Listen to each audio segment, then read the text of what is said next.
Hello friends, cook ಲೈಕಿ ಚಾನಲ್ಗೆ ಸ್ವಾಗತ.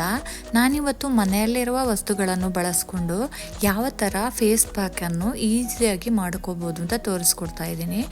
ನಾನಿಲ್ಲಿ 1.5 ಸ್ಪೂನಷ್ಟು ಕಡಲೆ ಹಿಟ್ಟು, ಹಾಗೆಯೇ 1/4 ಸ್ಪೂನು ಅರಿಶಿನ, 1.5 ಸ್ಪೂನಷ್ಟು ಮೊಸರನ್ನು ಹಾಕ್ಕೊಂಡು ಚೆನ್ನಾಗಿ ಕಲಸ್ಕೊಳ್ತಾ ಇದ್ದೀನಿ. ನಾನು ಒಂದು ದಿನವೂ ಬ್ಯೂಟಿ ಪಾರ್ಲರಿಗೆ ಹೋಗಿ ಫೇಸ್ ಪ್ಯಾಕ್ ಮಾಡ್ಕೊಂಡಿಲ್ಲ.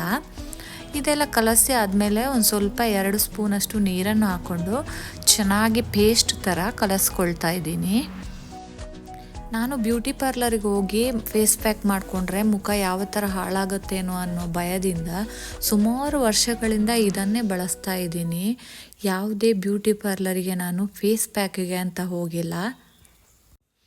ನಾನಿಲ್ಲಿ ತೋರಿಸಿದ ಫೇಸ್ ಪ್ಯಾಕಿಂದ ಡೈಲಿ ಈ ಥರ ಫೇಸ್ ಪ್ಯಾಕ್ ಮಾಡಿಕೊಂಡ್ರೆ ತುಂಬಾ ಫೇಸ್ ಗ್ಲೋ ಆಗುತ್ತೆ, ಹಾಗೆಯೇ ಸಾಫ್ಟಾಗಿ ಕೂಡ ಇರುತ್ತೆ.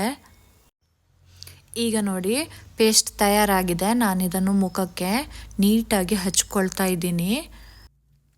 ಡೈಲಿ ಆಗಿಲ್ಲ ಅಂದರೆ 2 ದಿನಕ್ಕೆ ಒಮ್ಮೆ ಆದರೂ ಈ ಫೇಸ್ ಪ್ಯಾಕ್ನ ಟ್ರೈ ಮಾಡಿ.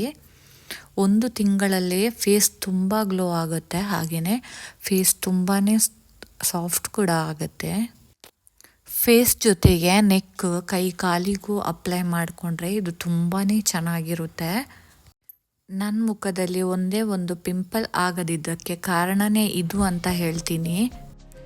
ನ್ಯಾಚುರಲ್ ಆಗಿ ಮನೆಯಲ್ಲೇ ನಾವು ಫೇಸ್ ಪ್ಯಾಕ್ ಮಾಡಿಕೊಂಡ್ರೆ ತುಂಬಾ ಒಳ್ಳೆಯದು ಅಲ್ವಾ? ಅದಕ್ಕೋಸ್ಕರ ನಾನು ಈ ವಿಡಿಯೋನ ಮಾಡ್ತಾ ಇದ್ದೀನಿ.